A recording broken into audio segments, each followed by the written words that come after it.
What's going on, everyone? Jeremy here from the Quartering, and here's an interesting story.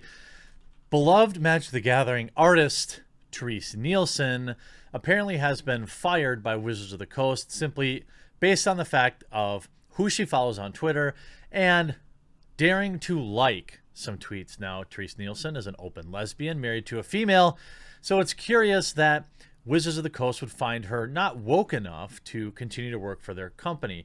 On top of that, Terese Nielsen is behind some of the most beloved art in the set and is a fan favorite. And they quietly, cowardly cut ties with her. And this article was brought to my attention by Mike Cernovich, who wrote, "A lesbian woman who was fired from her job as an artist because she followed me on Twitter. Cancel culture is hitting new lows daily." Now, it is a little more complex than that because I have been following the Terese Nielsen situation for over a year. It's not just who she follows, it's also some of the likes that she's had, some of the tweets she's liked. And also, there's been an active campaign to cancel her from the kind of more woke side of Magic the Gathering. There was a trans pro player who disparaged Terese Nielsen and essentially used her time on camera to bully her. And Wizards of the Coast is totally fine with that because the victimhood stack places trans folks ahead of boring old lesbians, so it's okay. This article on Hipsters of the Coast, which is a cesspool for hot takes, says, Thursday evening on Weekly MTG, Wizards of the Coast revealed that they have apparently ended the relationship with the controversial artist Terese Nielsen. Now, she's not controversial. She is beloved by fans. Her art is some of the most iconic. She's only controversial because she dared to have her own opinion, and apparently it wasn't the right one. Quote, "We haven't commissioned new art from Terese Nielsen in quite a while. I saw this live, by the way," said Doug Baer, principal game designer and world-building team for Magic the Gathering. "The last product that we have any reprint art from her is in this fall with Zendikar Rising." Baer's statement is Wizards of the Coast first acknowledged the controversy surrounding Nielsen. It came the same day that it was revealed that Nielsen would have at least 3 cards in the Jumpstart Magic's newest supplemental product with her art.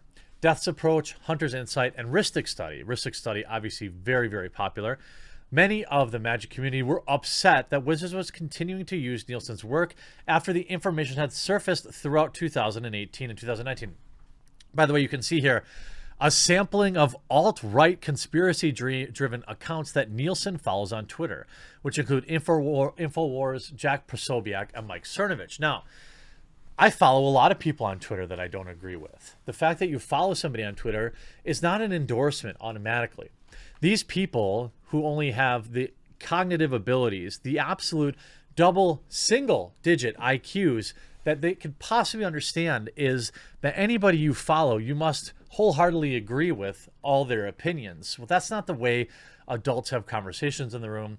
That's not how you grow intellectually. If you surround yourself with people that whom you only agree with, you will build a bubble around you and learn to actively reject dissenting opinions and hurt your ability to understand a more diverse situation. It was revealed that she had at least 3 cards. Yes, Nielsen, who lives in Carson City, Nevada with her wife, was one of Magic's most popular artists, and began illustrating cards in 1996 Alliance expansion set. But in 2018, people noticed that Nielsen had been following members of the alt-right, and those range from alt-right activists like Mike Cernovich, he's not an alt-right activist, Jack Prosobiec, also not alt-right, Infowars, also not alt-right. Home of conspiracy theorist Alex Jones. Yes, okay, right. She was also found, none of this entire paragraph is backed by facts. It's just slander, all of it. And that's why this website is, if you believe anything written on this website, I can't help you, but I do have a bridge to sell you. Now, when all of that was brought to light, she unfollowed many of these accounts and unliked offending tweets. However, the controversy would not die down, and it resurfaced a year later in April 2019, at which time she issued a long statement on Twitter. That's right.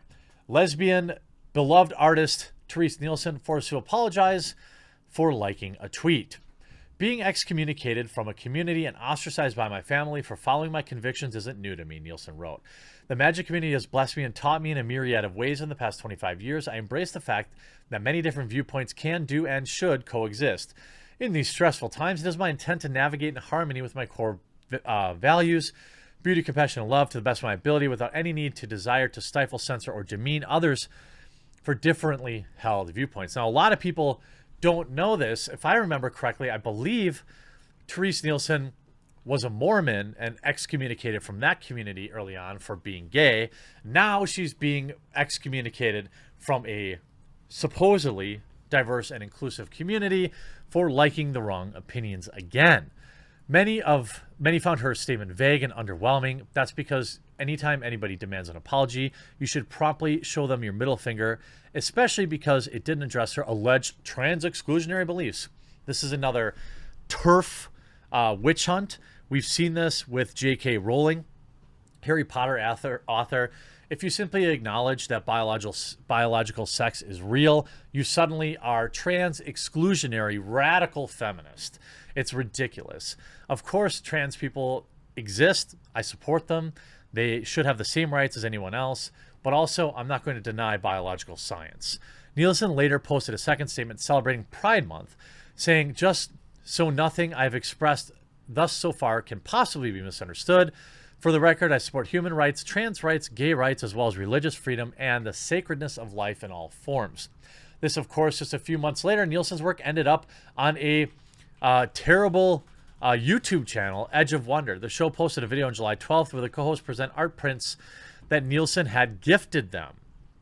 Again, so are you supposed to be, people that want to buy your product, are you supposed to also screen their political opinions?